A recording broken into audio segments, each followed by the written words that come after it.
Good evening and welcome to GB Boxing and Fighting Irish. And with me this evening, we have a very blonde Adam. Somebody's been messing with the domestos again.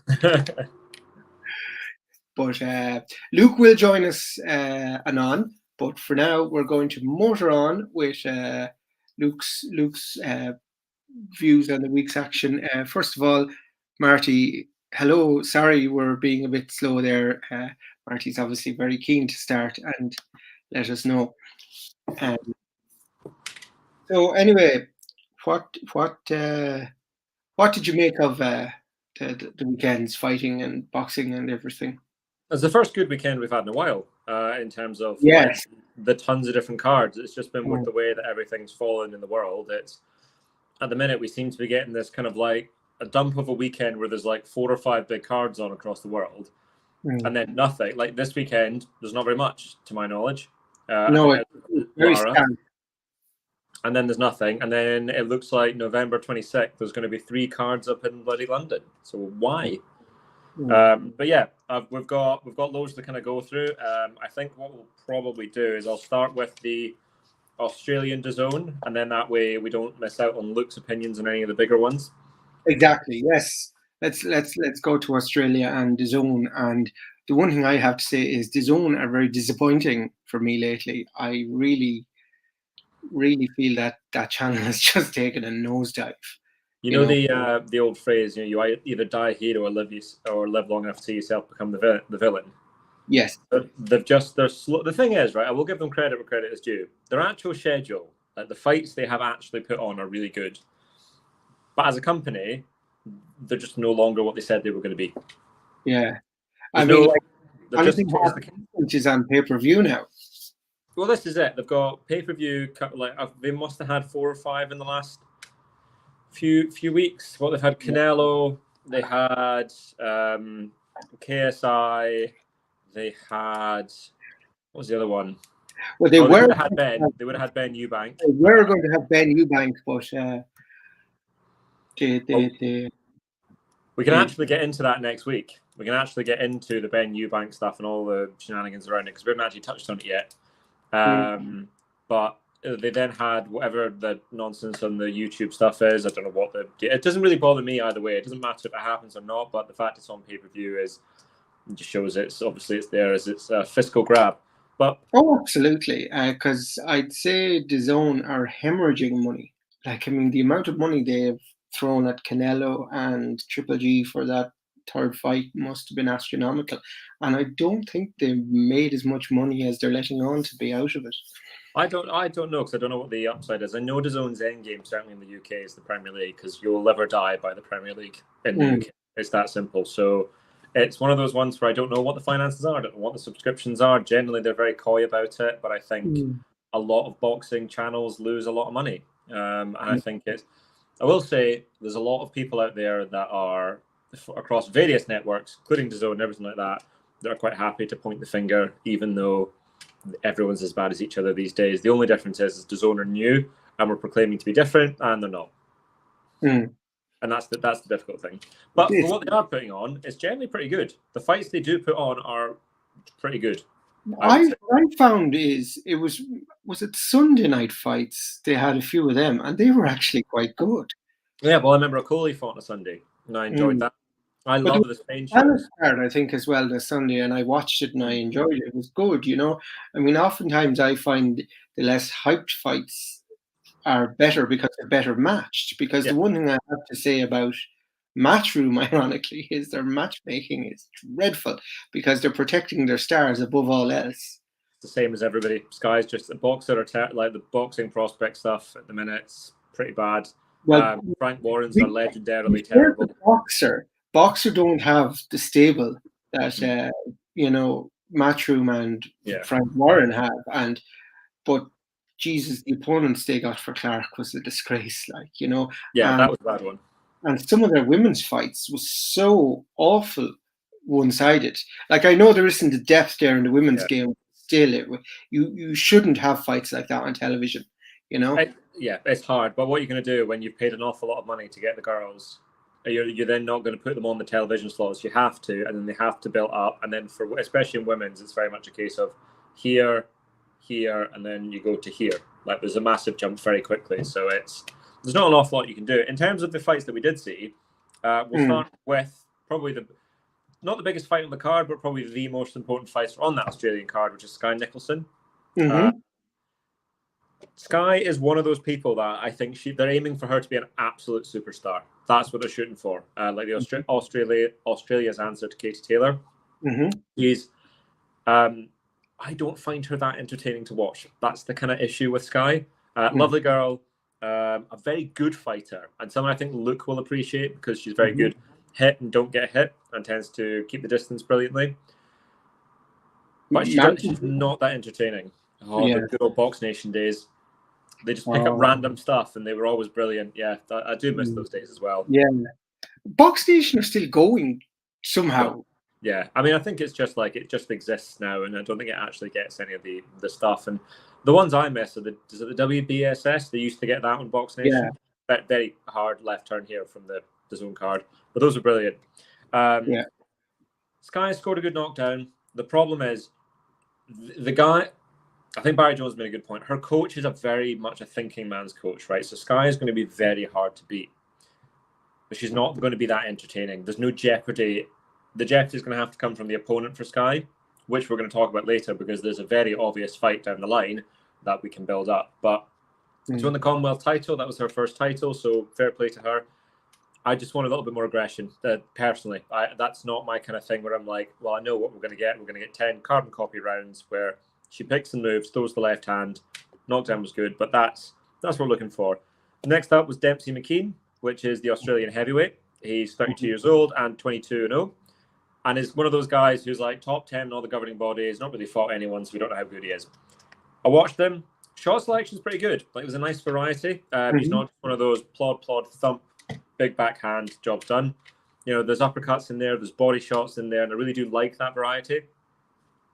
He just needs to be. I need to see, like, okay, is this just against a heavy bag, like the human equivalent of a heavy bag, or is this going to be? How's he going to respond when the person throws back as they step up? And he's in the top 10. He's 32 years old. It's now time to get him a shot at Commonwealth titles. Probably a good sort of level to see where he's at. You know, I'm trying to think of like who could there, like a Clark, like a Fraser Clark, that sort of guy.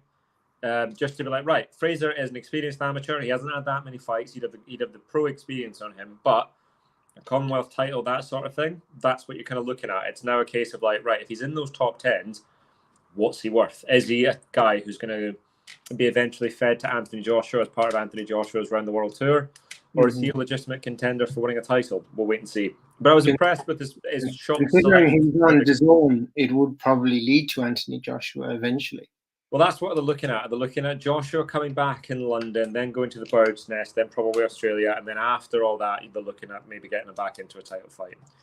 The main event turned out to be a mismatch. I mean, I didn't know a great deal about Brock Jarvis. I'd seen him a couple of times on DAZN, and I think he'd been pretty poor in his last fight. I think he'd gone down. Poirot is an excellent detective, lovely mustache, and it turned out quite a good super lightweight contender. Knocked him out in basically in one round. The bit that worried me for Jarvis was the Poirot hits him with a left hand, a 1-2, a 1-2, and a 1-2, and he hits him 3 times with the same shot, and it's the 4th shot that does him in. And rather than it going straight down the line, he brings it round, but he never gets out of the way at any stage. Jarvis looks like Tarzan, like he's got the kind of moppish hair, built like a brick shit house, but the skills are going to need to be kind of refined, and I think he needs to drop down in weight. He looked like he was stocky, but he didn't look any bigger, whereas Poirot looked a lot smaller and then bigger, rehydrated to a much larger man. So I think it was a case of get Jarvis back down and see Poirot looks like a solid contender at 140. Do I think he's going to win a world title? Probably not, given the division he's in. No. Well, unless... Yeah, because 140 is where they're all ending up. Who's leaving 140? So Taylor's going to leave 140 once the Catterall rematch is done. Prograis and Zepeda are fighting for a title. There's a couple of other... Like, they're all about to become vacant, so you might get a shot at, say, a vacant belt. But, you know, Lopez is going to be there. Ryan Garcia's there. Tank Davis might be there. Yeah, they're up from 135, aren't they? Yeah, and then you've got Gary Antoine Russell's going to be there. Haney's going to be there, surely. That's going to be a horrific division to be in very soon. Where Stevenson's going to be there. Shakur Stevenson will be there once he wins a title at lightweight, however that goes around. So that's... If he gets in there, he might get himself a vacant title shot and then be someone for something like that. But I think it's... he looks good. I just don't think there's anything there that I'm like, right, he's going to really trouble any of the major contenders at that stage. But we'll wait and see. I always like these obscure cards because it's fun to see, is there anybody else keep an eye on? Find someone, yeah. But nobody caught my eye other than I think Sky is very good, but I think she doesn't excite me in That terms seems of the way that she fights. Of this show, Sky is very good. Yeah, basically that's what it is. And that's the DAZN card. Nice and simple. Then we went to, and we'll go again to the other Australian card. I didn't watch any of the undercard, in all honesty, because there was so much boxing on there. I watched the Kambosos versus Haney rematch, and it was a more one-sided version of a one-sided fight. Kambosos had a good first round, and that was about it. Yeah, because actually that was it. Because he started the first round well, and everyone got their hopes up, and then it was like, oh. Yeah, he basically gave it everything. Haney nullified it. Haney has, what I've got down in my notes for that fight, carbon copy of the first fight, good right hand from Haney. Haney found basically like a home for that right hand nice and early, and that gradually started to bust Kambosos up and deter him, and eventually by the end, I think it was the 10th round where CompuBox had Haney landing 34 power punches to 1 from Kambosos. So it was getting into a beatdown territory, but he never looked like he was hurt, and that's going to be Haney's problem going forward, is that lack of power. So is this kind of a Shakur situation where he's comfortable to win by being the better boxer? He's no kind of knockout ambition or knockout determination. Yeah, I think so, and I think Haney's brilliant. Like, he's really, really good. I think he's got one of the top 3 jabs. I think Shakur might be a little more special all round than Haney. And I think Haney's a bit more solid. Shakur might be a bit more special.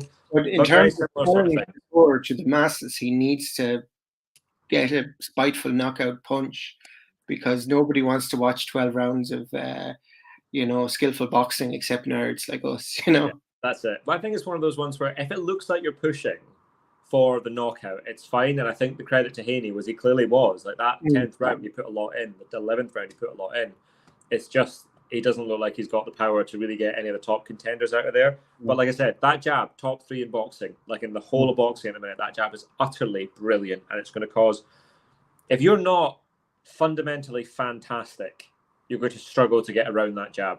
Like, it's that good. It's a really, really good jab. For Haney, he looked dreadful at the weigh-in, but looked really good on the actual fight night. So is it a case of Devin moves up to 140, or does he get the fight? The whole of this lines up for the Lomachenko fight. Yeah. Lomachenko comes back in 2 weeks. Haney's won his rematch, made a ton of money in the process, and it all ends up for him to get the high end of the deal, fighting Vasily Lomachenko, which is the fight I would like to see before he goes to 140. Yeah, Haney Lomachenko, and listen, Bob Arum, he was touting that big time. Yeah, that's the one he'll want, because it means that he's not got everybody at 140. He's got Taylor, but Taylor's going to 147 after the Cato rematch. He's not going to stick around for Haney. Maybe Lopez at 140, but again, they both want to have a title. The next fight for Haney, while he has all the belts, I think will be Lomachenko rather than going to 140. And last thing is, I think for Kambosos, this has been brilliant for him, because I thought he struck like he got lightning in a bottle against Lopez, and has made over $7.5 million off that. So the numbers I saw banded around was 1.2 million for the Lopez fight, 4 million for the first fight with Haney, and 2 million for the rematch. And I think he'll get another big fight off the back of this if he comes back and wins. So there's a lot to be said for Australian boxing at the minute. Like, I never thought we'd be talking about this. Like, a legitimate card, we had like Junior Fa fighting Joseph Parker in New Zealand every now and again, and that was it. But like, we haven't had this good level of Australian boxers in ages. You know, you got Kambosos, you've got the cruiserweight, whose name I can't pronounce, I'm not going to butcher, but the IBF champion. You've got Tim Tszyu. These are some fantastic fighters. Tim Tszyu fights Tim Tszyu Spence, isn't it? Tim Tszyu is going to fight Charlo. Oh, Charlo, sorry. Jermel Charlo, January 28th, Yeah, I think, yeah. the fight is. Because then I think the winner fights Honduras or moves up to 160. No, that should be good because I'm a big fan of Tim Tszyu. I think he's brilliant. I mean, he's one of these prodigies that are actually living up to the name. Yeah. He's probably the best of the guys of like the sons, if we'll call them. Yeah. Of like Campbell Hatton, Conor Benn, Chris Eubank, and Tim Tszyu. I think of the four, I think Tim Tszyu is going to be the best all-round guy. But I think Chris Eubank's done a pretty solid job given what we all thought he would be. Oh yeah, but I mean, like that's interesting. Where does he go now? Like, I mean, is it likely that he will fight Triple G? Will Triple G want to fight Chris Eubank Jr.? I think Smith. I think Liam Smith is probably the fight to make it Sky. That's what they were going to do before. If they don't reschedule the Ben fight. Yeah. If they don't reschedule the Conor Benn fight, probably Liam Smith. Well, I think the Conor Benn fight's dead in the water, because everyone's just gone so quiet over it. There was no talk of a rematch or this being rearranged. It was just, it's over. I think that is dead in the water because I don't think they're going to get the necessary publicity to rehype that. The way it was going to. I mean, it was fine as it was, but like the thing they had was the date and everything and the Suns, but now that's all, tarnished. I mean, of course, Conor Benn will get off. There's always a technicality. They'll always find it. The bag wasn't zipped properly, etc. But somebody, he'll get off and he'll fight again, or else he'll get a 6-month ban and a slap on the wrist. Shall we? So again, we'll keep waiting on Luke, and I know Luke's going to want to talk about the Wilder fight, and he will want to talk about the women's fight. So, should we get into this this kind of Conor Benn stuff for now? Yes, let's discuss the Conor Benn thing. So, what's your opinion? Well, my opinion is that I think people were very aware at a much sooner stage than they're letting on about this failed test. And I think it was a masterstroke by Eddie Hearn to have all this VADA testing, or VADA, wasn't it voluntary? Yeah, the V. So, it's the VADA he failed and passed the UCAD. Yeah, but he was like, we've set them all up for VADA testing. Why? Because you don't have to disclose if you fail VADA test, because it's voluntary. Like, and it's not prescribed because the UCAD is the prescribed one from the British Boxing Board of Control. Yep. And I mean, like, they released a press release during the week saying they were only made aware of the failed test when the Daily Mirror broke it, which I was asking that question and everyone said, no, they knew about it. I've heard they knew. But they're saying now they didn't know. Yeah. And I mean, they released a press release. I mean, like, unless Eddie Hearn said, no, I told you about it. But why would he if he didn't have to? It's an interesting one. Let's see he's not going to tell anyone anything that they don't need to know, if it protects him. That has been widely reported that an A sample. Yeah, it's they haven't actually claimed. They haven't claimed a date by the looks of it. So in the press release, release says, following the British Boxing Board of Control limited decision on the 4th to prohibit the contest between Eubank Jr. and Benn that was scheduled to take place on the 8th, the board is aware that there has been widely reported in the press that an A sample provided by Benn to the VADA had positive for a prohibited substance. UCAD has launched an investigation into Benn. So it doesn't actually confirm or deny when it is. Now, apparently, this was, I think it was Coppinger or somebody said, they found out about it in some point in September. So they did know. Oh, they did know. Yeah, so apparently they did know. Again, I would have to get this all confirmed. I have a lot to say on this because I have quite strong opinions on drugs cheats in all sports. I grew up as a big fan of swimming and cycling, and that has not aged well. Jesus, picking the wrong sport for drugs. Oh my God, it was an absolute nightmare. But my favorite was that Sky thing when they launched. So we're going to be whiter than white. Yeah, it's nonsense. Anyway, so first things first. Number one, it was a horrific PR look for Matchroom and Eddie Hearn. That was the worst week they've had, bar none, in terms of the way it's looked. In general, Eddie is very good at how he presents himself, whether you believe him or not. I quite like Eddie Hearn. I generally think he gets a harder end of the deal from a lot of people than is necessary, but he is full of shit on several occasions. Oh, he is full of shit, and he does himself. This particularly was terrible because it's the Billy Joe Saunders thing in reverse. And yeah, but that's how he's hung his own petard, because everything he said was the reverse of what he previously said. And that's it. You know, and they had the receipts as the fellow. And that's it. You had the receipt. So that was a terrible look for Eddie, and it was a terrible look for Madrim. It's a bad look for the board, because the only reason the board stopped that is because the Daily Mail got hold of it. And and it absolutely kills me to give the Daily Mail any credit, because they're a wretched rag. Well, how I manage to distance myself, and I despise the Daily Mail, is it's the sports people within the Daily Mail, and their sports section, as much as it grates me to say, isn't actually bad. No, they're fairly good. Journalists in the Mail are not the worst in the world. It's just the first, you know, I mean, it's if you read the Mail backwards and stop at the horoscope, I think you're fine. You're all right. But so terrible look for the board. Absolutely terrible look for the board. As far as I'm concerned, it's a case of they can claim to be innocent all they want. If they knew and they decided, oh, we're only going to do this publicly, then it's dreadful. 3. They will always play the UCAD card. That's all they can go on. You know, 3, but then that's all they can go on. How did they have the right to cancel it? Well, this is the thing. If they're made aware of VADA, if you have VADA, what's the point in it if you're not going to recognize it? That's the thing.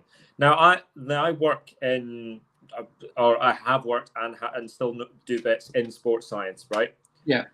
Drug testing is almost non-existent in most sports, and there's more money in cheating than there is in ever catching cheats. So therefore, it'll always be behind the times. And VADA specifically, or so UCAD, are poorly funded, and the testing's not great, right? But it's better than none. Fine.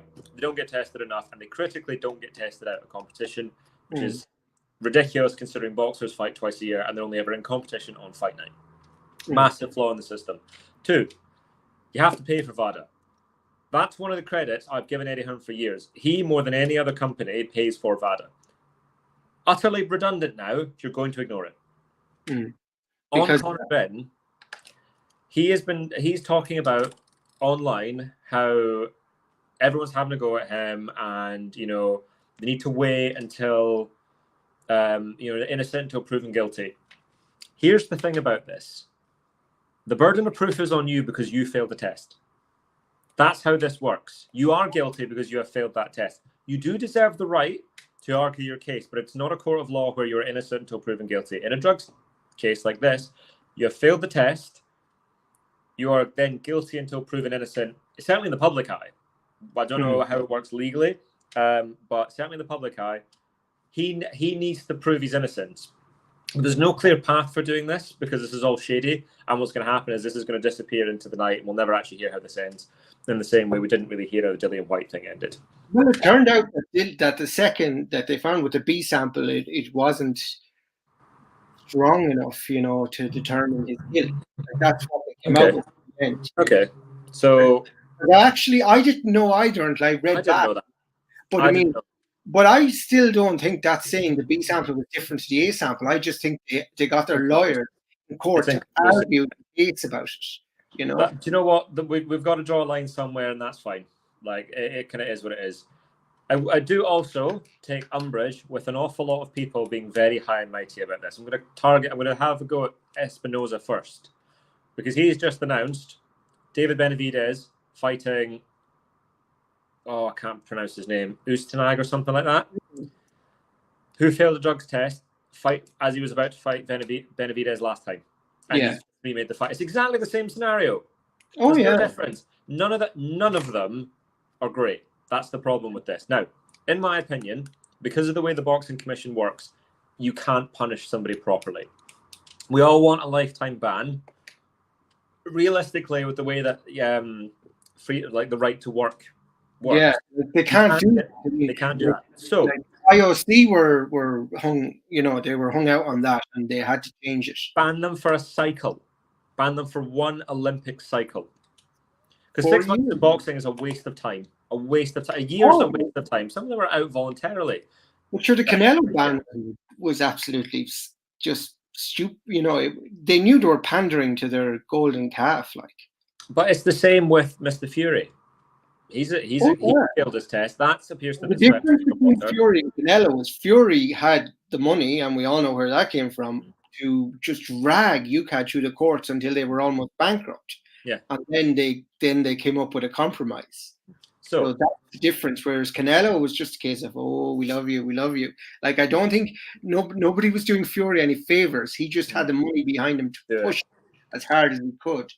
In my opinion, when it comes to boxing, personally, if you're convicted of performance-enhancing drugs, I think that should be a criminal offence based on what you do. If not, it should be 1 Olympic cycle, 4 years.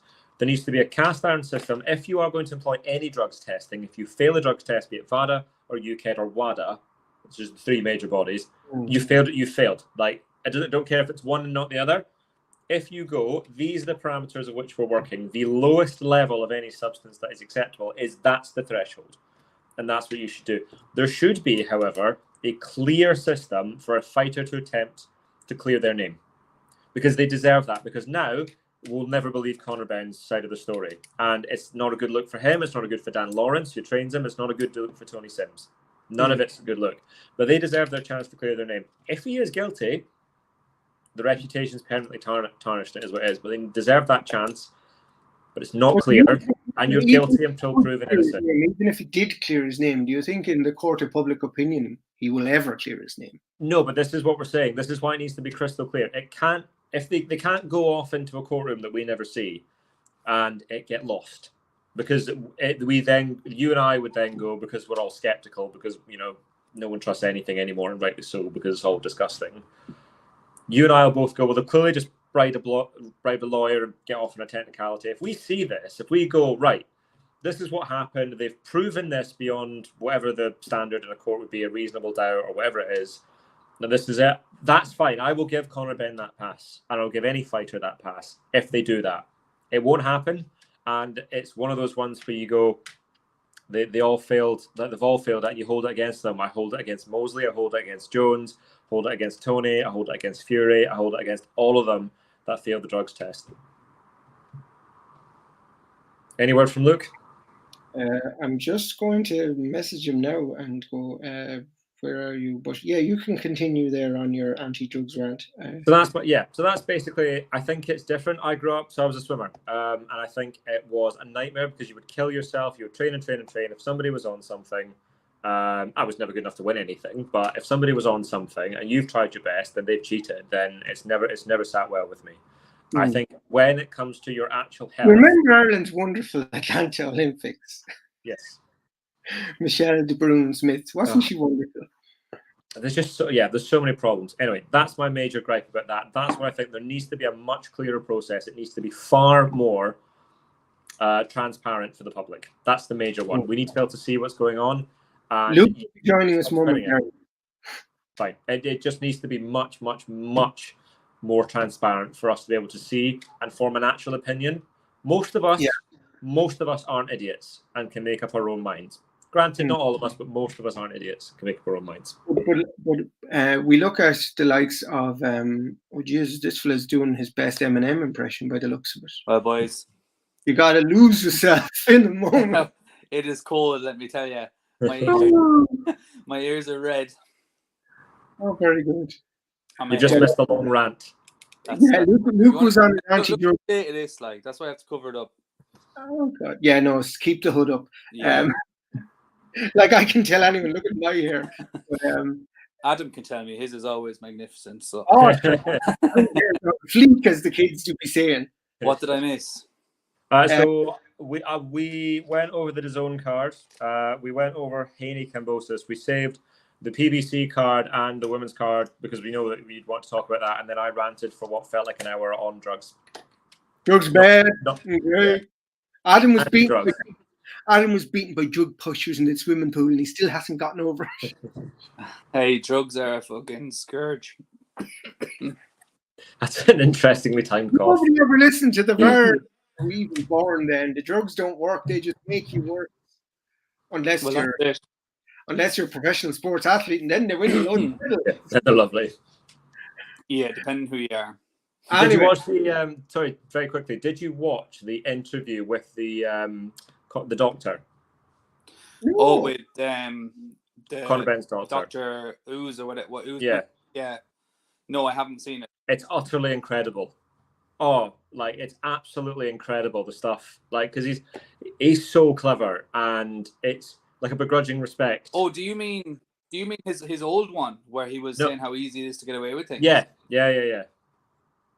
Oh, yes. I thought you meant a recent one. No. Like, so it was Okay. an hour long. I sat and watched it, and it's mad. It's mad how easy it is to get away with this stuff. Yeah, because Especially in like boxing, team, where they're so irregularly tested. yeah, like we covered drugs in sport during my sports science degree. We did 2 modules of that, and like you'd think it's fairly, bulletproof, but it clearly isn't. No. Gee, no, absolutely the opposite. In fact, that it's trying to catch plankton with a whale net. You know. If you haven't, and anyone who's watching this, if you haven't, watch Icarus on Netflix. It's utterly amazing. Excellent. Icarus is phenomenal. So watch Icarus. It's such a good insight into what it's actually like. By the way, Netflix, you owe us money there for that plug. Yeah, that's a little plug for Netflix there. I'm sure they need the help. Yeah. Is Icarus still on Netflix? I think so. Okay. But even look at the cyclists. What's his face? Lance Armstrong. Yeah. You know. But there are even since then, you have British cycling. Like, I mean, Jesus Christ. Oh, we won no medals in Atlanta. What are we going to do? Let's just start cycling. And the dangerous thing with EPO is it's so hard to trace. Yeah. If you can afford it, those aerobic athletes, yeah, who'd be using it. Like that court case with that doctor in the UK was just so ridiculously bad. Like, you know. Yeah. Yes. Let's drag it back onto the boxing. Yeah, we let's go back now, and we're going to go the whole way back. And will we do the heavyweight first, or will we do the women's boxing first? We'll do Wilder first. We'll finish. Yeah, well, let's do Wilder, and just. Or did you watch anything else on that card of note, or we just watched Plant Durrell? I watched the Plant Durrell fight. Okay, it was not good.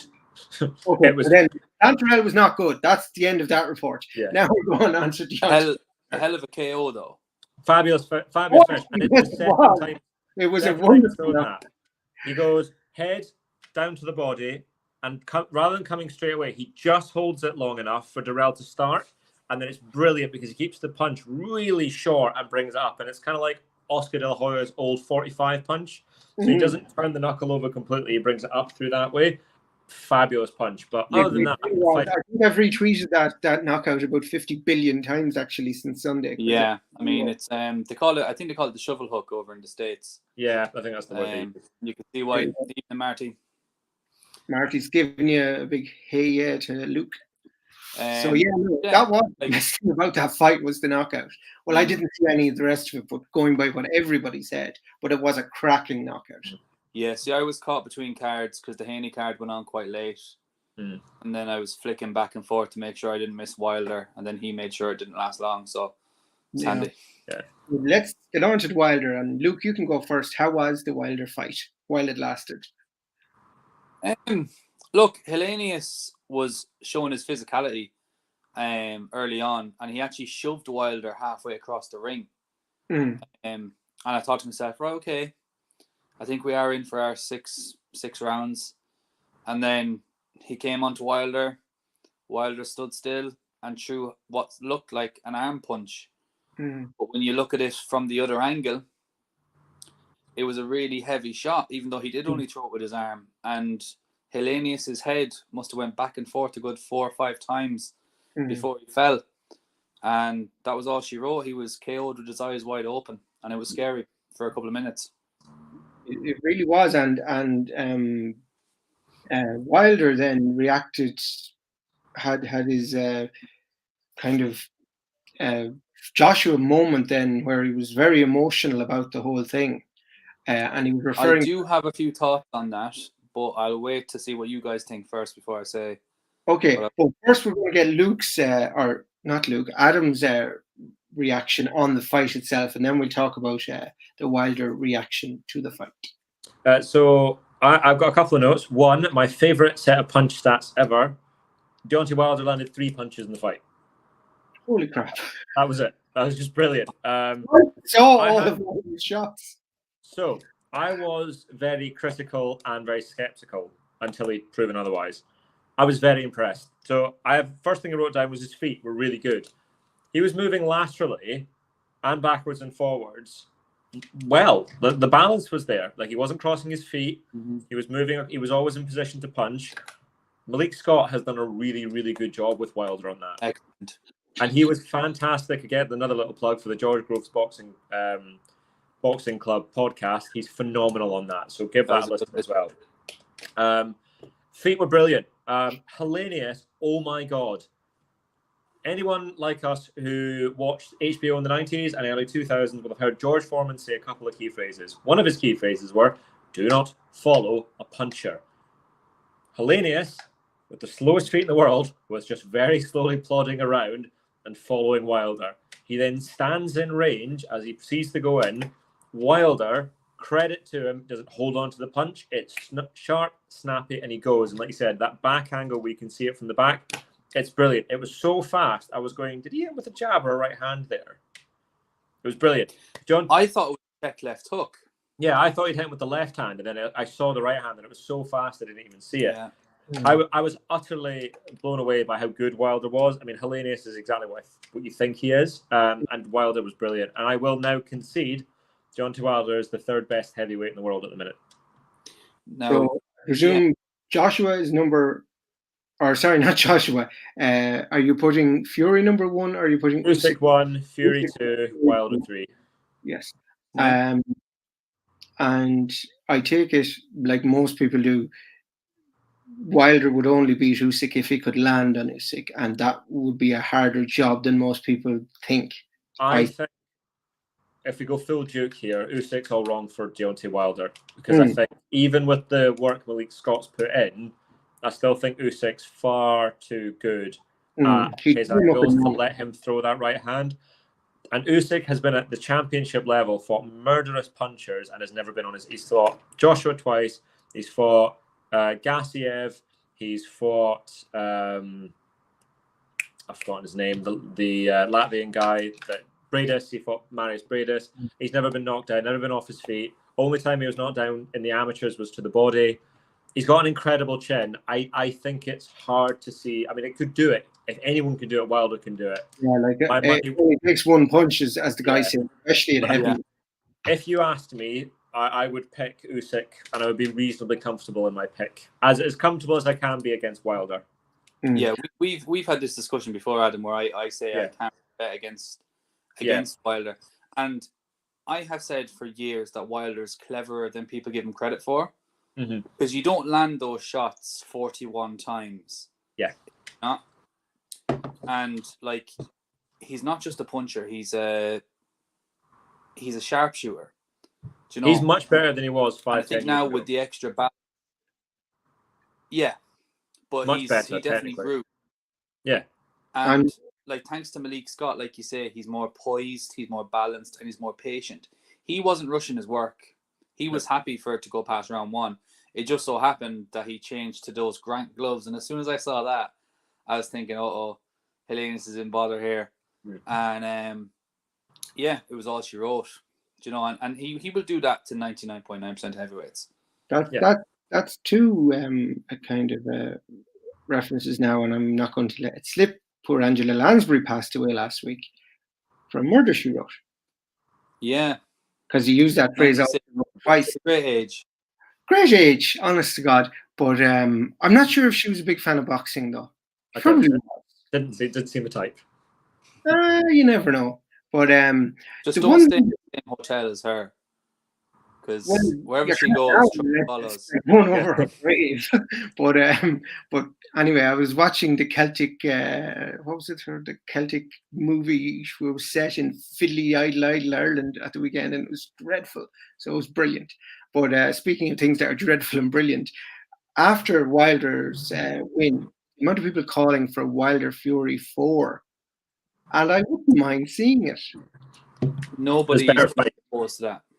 What? But there is better fights, but nobody's going to be opposed to it. Oh, nobody would be opposed to it. Oh, yeah, that makes sense because I thought nobody wants that. It's like everybody seems to want it, and I'd want it. Like I'd want Wilder Fury 4 over Joshua Fury. Like the only thing people seem to be obsessed with Joshua Fury is because they're both British this week or whatever. I don't know. Sometimes they're Nigerian and Irish, and sometimes they're British. I don't know. Yeah, but welcome to life as a British under the British Empire these days. Yeah, that's a fact. Free, but so that and I think I would rather see Wilder Fury than see Fury Joshua. Fury Joshua doesn't appeal to me. I'd like to see Fury fight Usyk. Oh no, he's fought him. Sorry, I don't know who I want to see Joshua fight. To be honest, Fury Usyk or Fury Wilder are the two fights that I'd like to see. Wilder Joshua versus anyone else. Really? Anyone else. Bothered. He give anyone a great fight. Joshua is good. You know, he's I think you now underrate Joshua. Give anyone a great fight. Do I? Yeah, I think you now underrate Joshua. I think I've always never been particularly fond of him. I think he's been, kind of gifted so much of what he has, and he's been taken on a very careful man. But in fairness, a lot less careful than Wilder. A lot less careful. Wilder's resume outside of Fury is dreadful, and he hasn't won any of the Fury fights. As is Fury's outside of Wilder and Klitschko. Yeah. Mm. You know, Fury's will give a little bit better, but certainly Wilder's is particularly bad. I give Fury credit for fighting Chisora the first time. Yeah. That was a risk. Yeah. On paper. At the time. But yeah, certainly back to Wilder's speech. Right. I counted 5. I don't know if it is 5, but I've counted 5 different times he has said he wanted a body on his record. Now, is he so emotional about the dangers of boxing all of a sudden, or is it since he nearly lost his own life in the ring? Did he come to a realization that, shit, I could have died there in that second fight? Another chap that, and I saw it on the television since, the other boxer that, I don't think it was him that did it, but he was part of that fight evening, and this other young man seriously brain damaged since, and he was a friend of Wilder's, and I think that's what people are talking about. I don't have it. Wilder brought up his name, the young man who got injured last year. Yeah.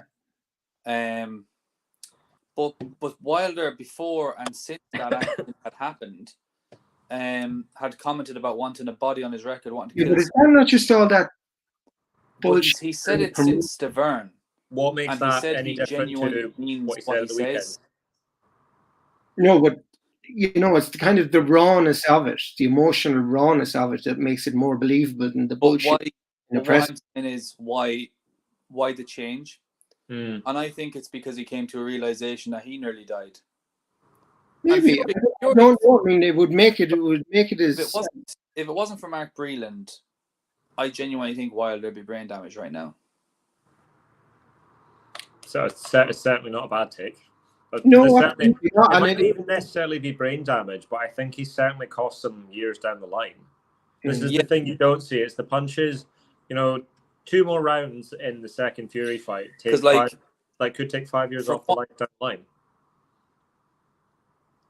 Like, I know it was only a cut, thank God, but when blood is seeping out of your ear hole, like, that's worrying, Not a good look. No. Yeah, because generally it's coming from your brain. That's kind of where the link is there. And I mean, all the excuses Wilder made, and we could list about them all day. But, at the end of the day, Fury was 20 stone nearly and was pummeling his head at will. So maybe he's had a wake-up call himself. Maybe Malik Scott has said to him, look, you need to be careful now for the rest of your career. You don't know. And I think maybe that's why he's got this... Perhaps not a good look after what he said. Maybe that's a little bit more feasible than what's previously has, because he saw his own mortality, That's kind of it. But anyway, we've enough of that. So we're going to go back to London, and we're going to go to the all-female card. brought to us by Boxer and Sky. Ben Shalom, which was on all the Sky platforms, and now we know why. So they could put out the press releases. That was the most watched women's event of all time or something on Sky. Second most ever or something. But the press releases were as predictable as ever. When I saw it was in Sky Showcase and on YouTube, I said they are going for that record of number of views. I have no problem with that. But that being said, it was good. It was a good night. Now, I didn't see all of it. I didn't bother with the early cards. But what I did say, I liked. One thing I have to say, Caroline Dubois, and I was never her biggest fan. She's come on leaps and bounds, no pun intended, under Shane McGuigan. She looks a lot sharper. She looks a lot tidier. Her boxing skill seems to have come on an awful lot. So, as always, Shane McGuigan seems to get nothing but praise from us, but it's all certainly earned because he seems to have done great work with Caroline. Mm-hmm. Shane's biggest thing with Caroline is that control of distance. When she first turned, when she was an amateur, she would fall in around behind the backhand. I wouldn't give herself any major room to work. And Shane's brilliant because he knows exactly what it is. It was something Carl was fantastic at, was dictating the distance that the fight happened at. Mm-hmm. Caroline, as you saw at the weekend, didn't fall in. And that's why she was able to throw that fantastic lead hook. She has got a brilliant lead hook now. And oh my God, did that body shot look like it hurt? You know, it's one of those ones where sometimes they scuff and you go, that doesn't look that bad. That one looked like it hurt. Yeah, absolutely. The only problem is she's good, she's black, and she's southpaw. You know, a lot of women are not going to want to fight her. You know. Yeah, it's just like we said, we've got nothing but good things to say about the work that they're doing down in Leighton with Shane, Barry, Josh, everything like that. I think she's with Duncan Oliver. They're doing brilliantly, and I love Caroline. A fabulous fighter, and she looks like she can punch, and you know how much I like a puncher. My issue with Caroline was I thought she turned pro too quickly because I thought she should have gone to Paris because she wasn't a very experienced amateur, and she could have definitely medalled in Paris where she missed She's still going. She's still going. So's Karis and Lauren. The three of them are still going. Caroline can box in Paris. Yeah, all the pros can box in Paris. Yeah. I thought she was too far gone to box in Paris. No, she'll look at Jalalov. Yeah, Jalalov will still be there. So is Lauren Price and Karis Artingstall. Well, I knew Lauren Price was, but I suppose if Lauren Price is, sure, Caroline was no further. So they're all going to be in Paris. Yes. Because they were talking about it on, again, another shout out for ID Boxing, who were brilliant, and they were talking about, she could have stayed amateur longer. I'm like, she's just going to fight professionally instead of amateur, and then she'll go to the Olympics and get a medal. Yeah, it's like, in fairness, Jalalov is probably a top 15 heavyweight right now. Jalalov is a top 5. We don't talk about him enough. We're talking about up and coming heavyweights. That guy's the truth. Okay, and the last tango in Paris, you know, so because that could be boxing class tango. Yeah. And the way things are going with the IBA, I can't see the Olympic. They can't get back in. But so big up. Throwing out the Ukraine and readmitting Russia, like. I know. It's almost as if it's corrupt. Almost. But like they're so bad. The IOC, they're too corrupt for the IOC. Like, how bad is that? I mean, it's like being too corrupt for European politics. What it reminds me of, it's like, you know, those South Park sketches where you're just like, that's so ridiculous. Like, that never happened. Yeah, and then it does. Yeah. Yeah.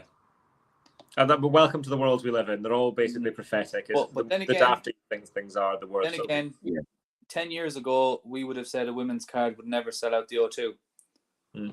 So, you know. I would never say never. Well, you can't anymore, can you? But yeah, the women's card, the only problem was, and it's been an issue with any card, not just women's boxing now, this isn't a slight on them, the depth was not there on the card itself. Like, every fight, bar the co-main and the main, was a mismatch. But that's a lot of cards. So, but in fairness, a common complaint. But in fairness, the other people on it, Lauren Price and the Welsh girl, what's her name? Karis Artingstall. And Lauren's Welsh, Karis is English. Oh, sorry, Karis. It's because of Karis, I think. Yes. Like Karis Matthews. That's why I think she's Welsh, but she's not. Lauren's Welsh. And Caroline, they are still learning their trade. So it's all going to be a mismatch for them. And they obviously, Boxer want them higher up the card because people are more aware of them than they would be of. No, it's Lauren. It's just a common complaint I'd have about it. Yeah, I think it's the same for all cards at the minute, where there's just there's a good fight, there's a good fight, there's an okay fight, and that's it. Well, but the one thing I have to say about the women's fight, at least we had two. Well, the co-main event was the most evenly matched fight I'd seen in a long time, and then obviously the main event was, people were expecting it to be something where I knew it wouldn't be. And the one thing I have to say on this, and it was pointed out during the week, was that Marshall's footwork was dreadful. She kept walking in straight lines. So I have a note on that, which we'll get to when we come to that, because I think there was another footwork issue. But we'll get to that. We'll get to that. Sorry, am I jumping the gun there? Right. Yes, you've still got Karis, you've still got Lauren, and you've still got the co-main to go first. Well, you've got 10 minutes to cover all that. Right, I'll very quickly go through what I've got on this. Okay. Karis Artingstall, I've said on several occasions, she's my favourite of all the girls coming through. I absolutely adore her style, and my only complaint for her one is, what is she doing in a pair of winning gloves? Why is she wearing them? Get him in a pair of Cleto Ray. I got a direct message. So I tweeted out saying that Karis Artingstall should be in a pair of Cleto Reyes. Yep. I got a message from Barry McGuigan saying to get Karis to message him if she wants some actual Cleto Reyes, because he knows the person. Now, I think Barry may have slightly misjudged my standing in a lot of different places, but that was always nice to get. Get Karis in a puncher's glove, but she'll get knockouts. She's a brilliant fighter, and it's all there. And I actually think she is adapting to the pros a little better than Lauren. Now, Lauren is a special talent, right? She's won everything, European, world, and Olympic medals. And she stopped her opponent, who basically, the body language was like, I don't want this anymore. Yeah. She does, however, smother her own work when she steps in behind the lead hand. And she throws a lot of punches with her chin in the air. If you sit and watch the fight back, the chin's up, and there's a little bit of that going on there. So there's actually, I think there's things, listen to me telling Lauren Price what she can go work on. But from what I've seen, if you go back and watch the fight, she does smother her work, and her chin is in the air a little bit. So there's certainly areas for her to kind of go into, but she'll be But fighting. is that only her second or third pro fight? Second professional fight. So she'll get used to this, and she'll get a better judge of distance. But Karis was utterly brilliant, and just she's a star in the making. So she didn't give you road rage then? She didn't give you road rage? No, she didn't. What did you think? So, what did you think of them? What did you think of the co-main? Because I know this is the one that we're all desperate to talk about. Is the top two? Yeah, the two girls. Look, like I say, it was mismatch fights. Now Lauren, I noticed as well, she closes her eyes when she throws a jab too, which is a bad habit, just in case a girl did want to try and come in over the top. But yeah, like, it's growing pains, isn't it? And they'll get past that. And Karis, like say, the winning gloves, maybe she's got brittle hands. Maybe, yeah. It's hard to know. But if she was wearing a puncher's glove, how crisply she punches and how clean she punches, you can only expect she'd get knockouts.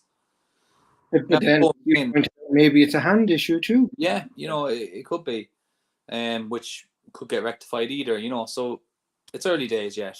Mm-hmm. Same with the co-main event. As I said, it was the fight I was looking forward to most all weekend. Yep. But Baumgardner is my favorite women's fighter. I love her style, and I assume now, after watching her for a full 10 rounds against a good opponent, you can see why. Yep. There's a lot of things that I try to emulate in my style that she has perfected. She's without sounding sexist, she's got the most male style out of all the females, if that makes sense. I thought she has the most American style. Yeah, she American as well, definitely. Yeah. Behind that shoulder, Philly shell, nice power shots and stuff, nice sharp jab. Whereas Mayer still has the American amateur style. Mm-hmm. Boxes long and all that. But the fight went kind of how I expected it to, although I did expect Baumgardner to get stoppage. I didn't know how tough Mayer was. And I don't think Mayer did either, to be fair, until Saturday night. But I thought Baumgartner was going to be too big of a puncher. And when she did land, I think she did hurt Mayer every time. But yeah, I thought the first 4 rounds she controlled. The first round was a hard one to score because they both kind of fought their own pace. But I thought Baumgartner was the only one kind of landing. Like the Sky commentary again, Matthew Macklin was just dreadful. He was congratulating Mayer for throwing punches at thin air and saying that's a common fault of Sky. I mean, back to the Jim Watt days. I mean, they sometimes were really off the radar. Yeah, the one thing I like about not Jim Watt bingo with Dad, it used to be great of a Saturday night. The one thing I do like if I'm doing, like, say, the live that I did for Joel is I don't have any commentary, so I can only go on what I see myself. Now, the only thing is, what I do like about it's a trade-off, but you get the sound of the punches. That's the one thing I miss. If I could just have like the live fight without the commentary, that would be super. You know, because you do need the full 360 on visual and audio. I know you did score it for Mayer, and I did, yes, but like I said, you could have easily have given it to Baumgartner because even the last round, the only reason I didn't give it to Baumgartner was then I would make the fight a draw, and I thought, well, that's just silly. So I said, right, I'll give it to Mayer, but then it was too wide for Mayer. But like I said, I would have no problem Baumgartner winning it 6-4 either. You know. No, I had it 7-3, but that's because I gave her the first round. Now the first round was kind of a what do you like sort of situation. I thought Baumgartner was the cleaner boxer in the first round. She landed her shots.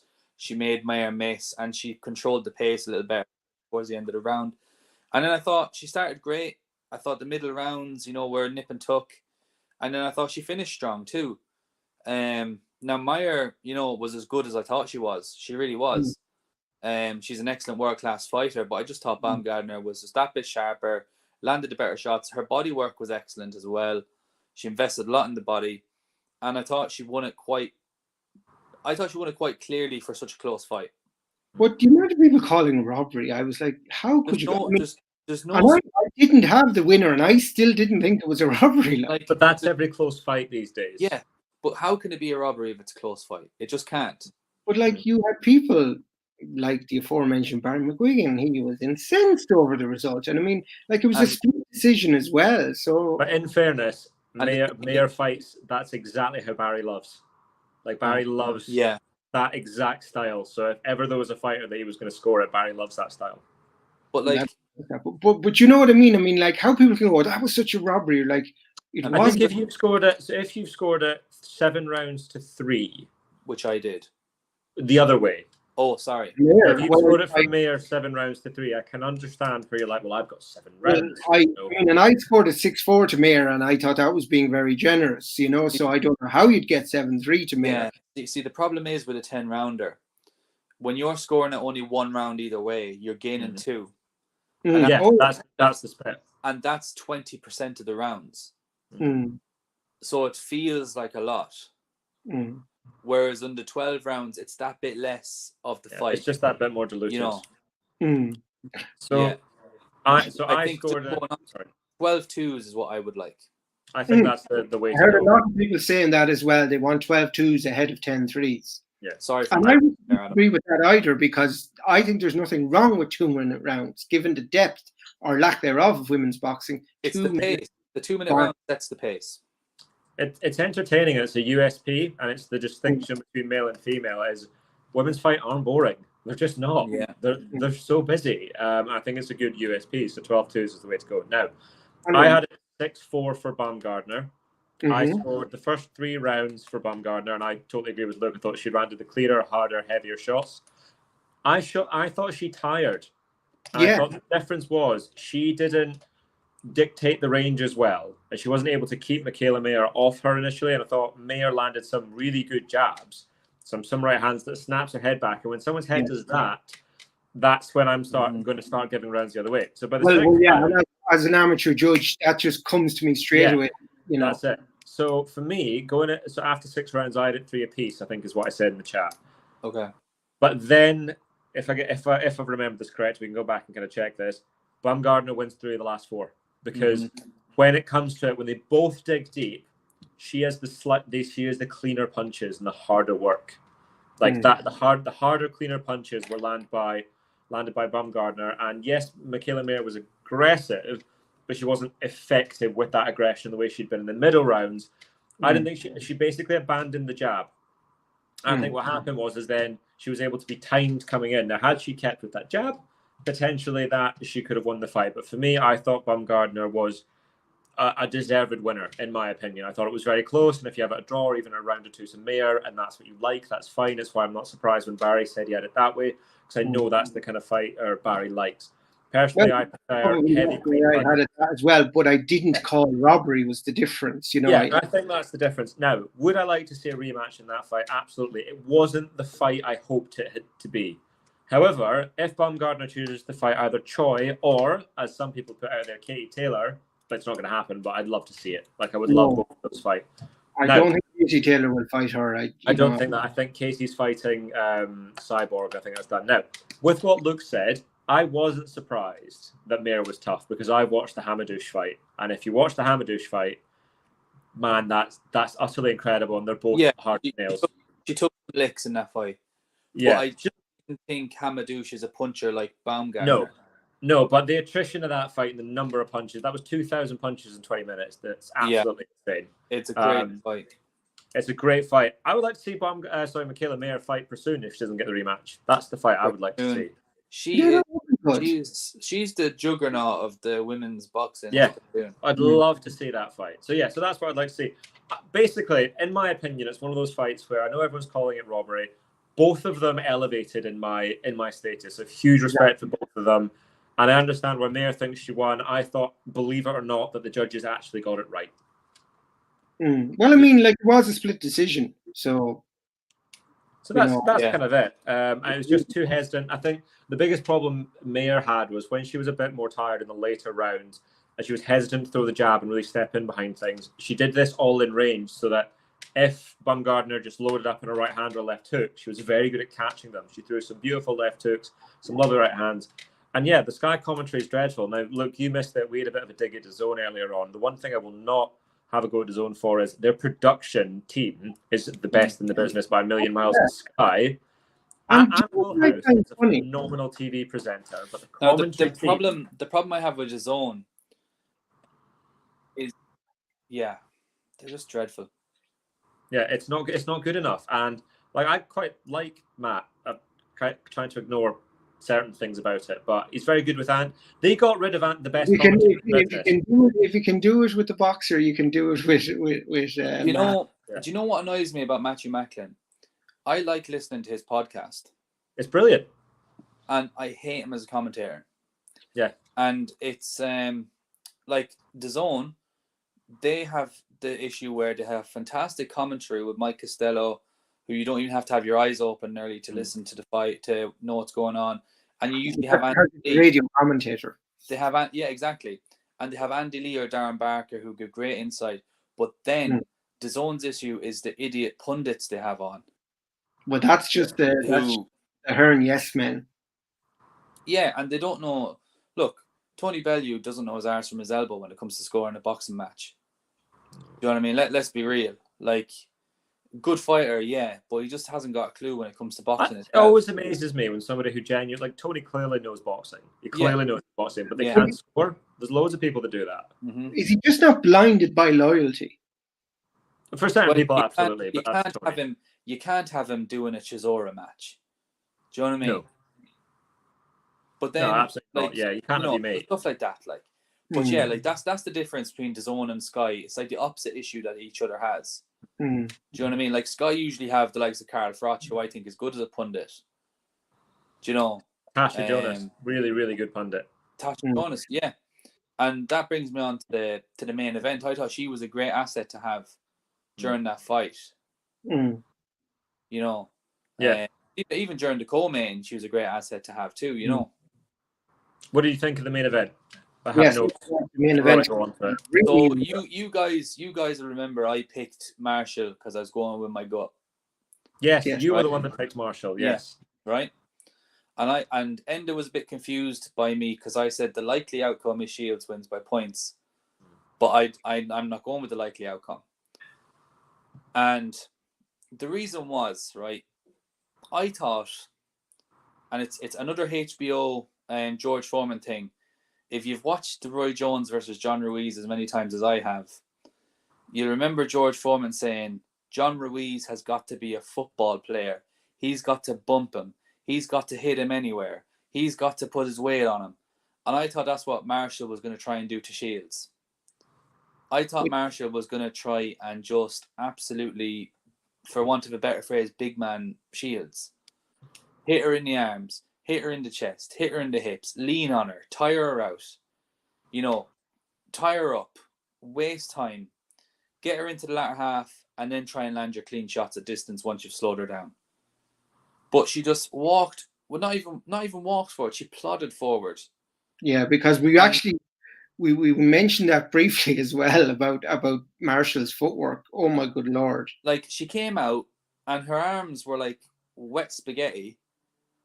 There was no stiffness to her, and her power comes from being at the end of her shots. But she was throwing loose shots with hooks. Olive oil. You just can't do that. Like, you just can't. It's all right being loose when you're throwing long straight shots because that's where they finish. But when you're on the inside and you're just slapping with your arms, like Shields probably thought, gee, she doesn't probably hit hard at all. I'm gonna smash this girl to bits. And Shields, right, from the moment her ring walk started, when she did that little choreographed piece and walked to the ring, most confident as she ever was, and went and did her business. You know, she made a fan out of me on Saturday night. I really enjoyed it from start to finish, and she was excellent. She's every bit as good as I thought she was.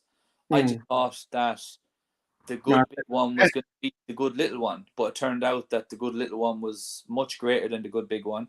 The good big one wasn't very good at all. You know, Marshall's got a lot to learn. They didn't seem to have a game plan, which is what shocked me because Peter Fury is usually a good technician. A tactician, I should say. Yeah. And Marshall just didn't seem to have a game plan. It just seemed to be go in, get close, and throw arm punches, which her style just doesn't make sense. And Shields was able to beat her at short range, mid range, and then once she was at long range, all she had to do was wait for Marshall to come in because Marshall never tried to make it long range. It was a really strange performance, but you can't take anything away from Shields. She was excellent. No, Shields was brilliant. And for me, as an Irish person, I was at the moment saying right now you would have to say Clarissa Shields is the pound for pound. Look, this whole quote business annoys me. But that's just gimmicky shit. No, but I think she probably is the greatest of all time, pound for pound. To be honest. Of all time, I don't know, but currently I would say she is. So, my opinions on the thing are, so I agree and disagree with Luke. So everything that Luke was saying in terms of Savannah coming out and trying to effectively big man Clarissa Shields, right? I think that was her attempt at doing it. I think that's exactly what that was. I think they had two options with Savannah. Savannah either tries to keep it long, and I think they decided that with Clarissa's speed and feet, that was a bad idea. So we're going to get close. We're going to try and bully her. You can fight tall and inside, but it's easier to be small and inside. Now, if you watch the fight back, one of the things Clarissa did really well, when she went back into the corner, she broadened her base and sat down. Savannah would then come in with two hands high. She would bump up against her front shoulder, and Clarissa would lean. When that happened, Savannah would end up back on her heels, and she's then in an awful position because if your feet are square, which they were, your hands are up here, you can't throw a punch. Yeah. Which means what Shield would do is Shield would flurry and step round and exit. And Savannah kept doing that, and it's because she didn't come in behind the jab. And like you said, she was in this weird position. As soon as it went from too close to slightly mid-range, Savannah was able to land some more clubbing punches. Yeah. But I think it was too late by then because for 4 rounds, Clarissa Shields was untouchable. Then for 2 rounds, it got a little bit more. It got a little bit more challenging. I think what happened is Clarissa tired, as they expected. But as they all say, do you know what's even more tiring than punching somebody? It's being punched. Being punched is a lot more tiring. I think when Savannah then got to the stage where Clarissa was tired, she was then able to do a bit of work. But realistically, by the time that she was actually getting anything off, the fight was done. She was never in a position. She never hurt Shields. And then in the last round, this is where I think Clarissa Shields made the difference. On my card, Shields won the first 6. I then gave Savannah 3 rounds in a row. Okay, which may be a bit generous, but I did give Savannah 3 in a row. Shields then went out and won the last round, and she won it comfortably to really nail that point on. Now, we've made the point before, you should never finish the fight with multiple successive rounds lost because you don't know how blind judges are. I thought, so I had it 7-3 in total to Shields. Clear as day, the winner. And that was my biggest complaint about Savannah, was I thought she tried her absolute best, and I just think she wasn't able to execute the plan they had. But it was the feet. It wasn't the plodding in behind. It was the way that she fought up close. She was too tall. She was determined to be tall and up close. And with her long arms, you can't bring your arms round and in and up when they're as long like Savannah's, right? She doesn't fight like a Honduras, who's tall and fights short. She was too square and then was leaning back. And Clarissa was phenomenal. Absolutely phenomenal. See, shorter, sharper punches. My issue is, and I totally understand what you're saying, is she did try and fight, and big manner. But she was trying to land clean shots, and that's not a big manning style. Yeah. A big manner, you hit him anywhere. Yeah, you just keep throwing. It doesn't matter. Arms, shoulders, hips. It doesn't matter. Like, again, like my example I'm using of Roy Jones versus John Ruiz. We've all seen that fight. If John Ruiz had managed to hold on to Roy Jones for 12 rounds and just punch him anywhere, he'd have won. But obviously Roy Jones is Roy Jones and Clarissa Shields. But like, Marshall didn't try to just land anywhere. She was looking for scoring shots the whole time. Because even Canelo was that's one thing he said, he did to the British boys, was just absolutely whacked her arm. Smith and also just whacked them anywhere. Whacked her arm, and then her arm's gone, so then you just whacked her face. I always thought Savannah was not an explosive puncher. She's not someone that's good. Not that in the Wilder, perfect example. That right hand came out of nowhere. Savannah's are long and heavy, and it's one of those ones where they hit you and you think, oh, where did that come from? And suddenly your legs are gone. But I think those come from like long. Savannah sets up long, comes round. And even the hooks, they're long hooks. They're not short. What I would have done if I was her, or if I was her trainer, I'd have said, look, we start the fight here. We bust her up a bit. We try and hurt her arms. We try and hurt her chest, her neck, her hips, anything. And after 5 or 6 rounds of that, we take it long. When she's not going to have the legs nor the engine to keep it long with you. And that would have been, that's what I thought their strategy would have been.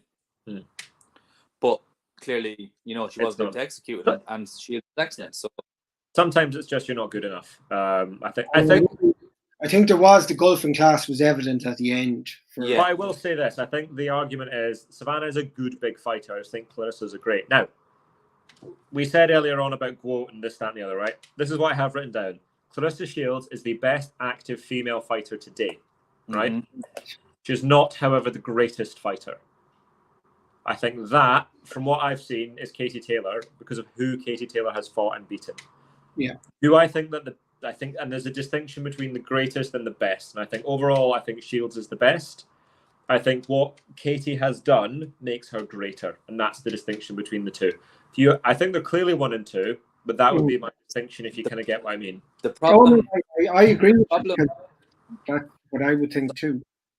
The problem I have with Katie is there's 2 fights where I think she lost, and there's 1 where I think she drew. And I thought she lost the Pursoon fights. I thought the second one was closer, but I thought the first one, Pursoon definitely won. Well, the first one, I can see a lot of arguments saying for that Pursoon won, but I definitely think Katie won the second fight. And if you're going to go Serrano and say that was a draw, then I completely disagree with you because, I definitely think Katie won that fight, and it was how she came back after that round 5 and just she came back well, but when you're scoring it round by round, I had it 5-all. So I had those fights. I had Katie drawing both Pursoon fights, round by round scoring. I had her drawing both. I had her beating Serrano, and I had her beating Tasha. Oh well, Tasha Jonas. Yeah, she rallied back well against Jonas. Jonas did have her in a bit of bother. Jonas is excellent, but that's my opinion. But I think those names are better than the ones Shield has beaten. Now, my favorite thing, which I didn't realize, we were talking about who Shields fights next. The girl, I think it's like De Cruz or something like that. That is the undisputed champion at 168. That is the girl Shields beat in her debut. That's mad. I didn't know that. That's mad. I didn't know that until I saw it the other day. I was like, oh, they'd fought before, and that's why she was calling it Savannah. I was like, she did? Checked it. I was like, yeah. So the girl that's now 168-pound undisputed champion is the girl Shields beat in her debut. That's mental. Carissa Shields. Yes. That's interesting. So anyway, that's a great way to end the show, I think. Yeah. After an hour and 15 minutes. Did you talk about Haney earlier? Yes. Yes, we did. Do you want to make a comment for Devin Haney? Yeah. I was just going to say, like Adam said about some people just being better, I think Kambosos has finally admitted that in his own head now. Sometimes people are just better, and Haney is just better. I think he knew at the end of the first fight he just wanted the money for the second fight. And he did, and he gave a better performance, as in he did. It was a valiant effort. It was a great first round. He's got a hell of a chin on him, Kambosos, because those shots off Haney, they looked solid. Haney will be appreciated when he fights like a Ryan Garcia or a Tank Davis, because Haney's fantastic. And I want to see him fight for them and expose them for the kind of the hyped up. The problem is with Haney, like a lot of great fighters, is the only time he's going to be truly appreciated is in 20 years' time. Probably. Yeah. It's always too late. He's appreciated in his own land. Yeah. There you go. That's your biblical quote for tonight. There you go. So on that point, I think we're going to call it a night. Devin Haney is an underappreciated great fighter, which I think we can all agree on. Yep. He's definitely better than Garcia and Tank Davis, and anyone that can't see that, I think is blind. But, and on that point, now next week there's only one fight of note, isn't it, Adam? Lara.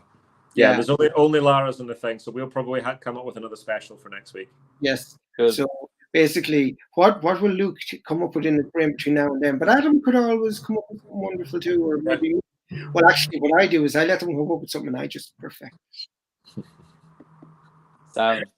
Anyway, on that note, I bid you adieu. Yeah, Thank you. Night, boys.